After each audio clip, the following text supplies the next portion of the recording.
여유로움을 한껏 품은 채 유럽, 아프리카, 아시아의 경계를 긋는 바다, 지중해. 그런데 이 지중해에 위치한 작은 섬들에서는 생각지도 못한 화석들이 발견되곤 합니다. 어디 보자. 여기에서는 아프리카에서 건너와 섬 외소화를 겪으며 작아진 난쟁이 하마가 살았었죠. 이들이 모두 수백 킬로미터의 바다를 헤엄쳐 건너와 각기 다른 섬에 자리를 잡았을 리는 없을 테고, 도대체 얘네들은 어떻게 여기로 건너온 걸까요? 그렇습니다. 사실 여러분들에게 익숙한 이 지중해는 먼 옛날 메마른 사막이었습니다. 약 600만 년 전쯤 지중해가 사막이었을 때 하마는 드러난 육지를 통해 아프리카에서 유럽으로 건너왔고, 다시 이곳이 바다로 바뀌자 일부 하마들은 섬에 고립돼 섬 외소화를 겪었던 겁니다. 그런데 사실 과거 지중해가 사막이었다는 결정적인 증거는 따로 있죠. 때는 1970년 미국 우주홀 해양연구소에서는 지중해를 탐사하던 중 신기한 지층을 발견합니다. 바로 두꺼운 소금 퇴적층이었죠. 당시 이들이 발견한 암염돔의 두께는 무려 1800m에 달했고, 5년 뒤 2차 탐사에서는 이런 암염돔이 지중해 전역에 분포한다는 사실을 알아냈죠. 실제로 이탈리아 남부의 시칠리아 섬에는 거대한 소금 광산이 자리를 잡고 있습니다. 암염돔이나 소금 광산은 바닷물의 대규모 증발로 형성되는데, 이는 과거 어느 시점에 지중해가 싹 말라버린 사건이 있었음을 뜻하죠. 과학자들은 이 사건을 가리켜 메시나절 연분위기라고 불렀습니다. 쉽게 말해 지중해 증발 사건이죠. 아니, 어떻게 250만 제곱킬로미터 넓이의 거대한 바다가 몽땅 증발해버릴 수 있었던 걸까요? 과학자들은 그 답을 지브롤터 해협에서 찾았습니다. 지중해는 지브롤터 해협을 통해 대서양에서 공급되는 바닷물로 유지가 되는데, 만약 이곳이 요르결석처럼 탁 막히게 되면 덥고 건조한 기후로 인해 육지 안에 갇힌 바닷물이 증발하면서 지중해가 점차 사막으로 변할 수 있다는 거죠. 그럼 지브롤터 해협은 왜 막히게 된 걸까요?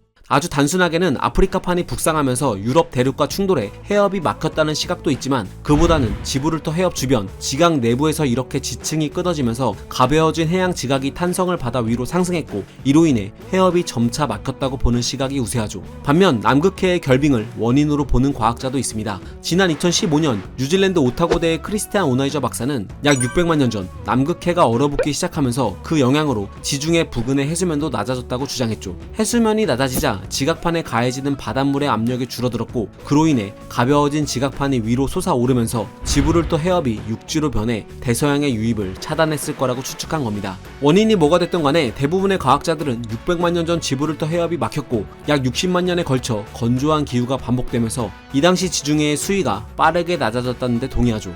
과학자들은 이 당시 수백 미터 높이의 바닷물이 증발해 버렸을 거라고 말합니다. 결국 바닥에는 소금이 계속 침전됐고, 이것이 지금의 거대한 소금 퇴적층을 이루게 된 거죠.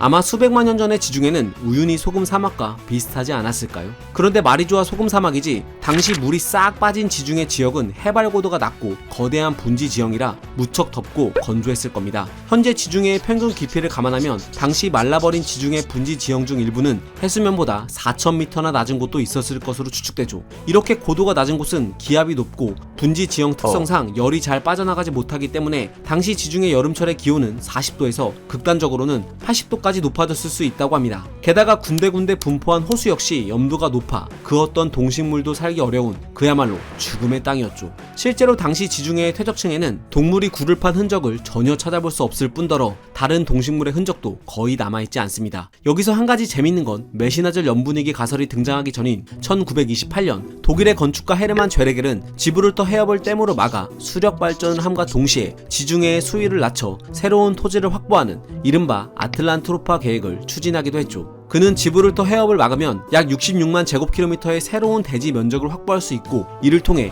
인구 과밀 문제를 해결할 수 있다고 주장했습니다. 실제로 이 계획은 정치인들 사이에서도 진지하게 논의가 됐으며, 헤르만 본인도 죽기 직전까지 이 계획을 포기하지 못했다고 하는데요. 만약 아틀란트로파 계획이 시행됐다면 유럽 전역에 어떤 파장을 불러왔을까요? 600만 년 전 끔찍했던 메시나절 연분위기가 그대로 재현되지는 않았을까요? 아무튼 다시 본론으로 돌아와서 지브롤터의 요로결석이 불러온 지중해의 증발은 동물의 이동에도 영향을 끼쳤습니다. 바다가 증발하고 육지가 드러나자 이곳을 교두부로 아프리카의 코끼리나 하마, 생쥐 등은 유럽으로 건너갈 수 있었고, 반대로 유럽 본토에 살던 토끼는 아래쪽으로 내려와 정착하는 계기가 됐죠. 그러나 약 533만 년 전 지각판의 이동과 퇴적물의 침식 등으로 지브롤터 해협이 다시금 열리면서 거대한 사막에 물이 들어차기 시작했습니다. 지난 2009년 지질학자인 다니엘 가르시아 박사는 약 533만 년 전 지브롤터 해협이 다시 열리면서 바닷물이 초당 1000억 리터씩 지중해로 쏟아져 들어오는 대규모의 홍수가 일어났다고 주장했죠. 이는 아마존 수량의 1000배에 달하는 양으로 가르시아 박사는 신생대 장클레절에 일어난 이 홍수를 장클레 홍수라고 불렀습니다.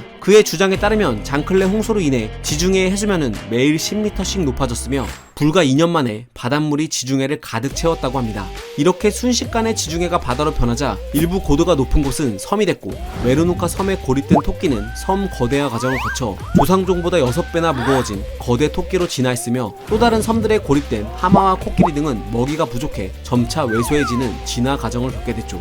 바다였다가 사막이었다가 다시 바다가 된 지중해. 아마 수백만 년 후 지중해는 아프리카판의 북상으로 다시 육지로 변할 텐데요. 그때 이곳에는 어떤 생태계가 펼쳐져 있을까요? 과학은 세상을 보는 창. 지금까지 과학 드림이었습니다. 감사합니다.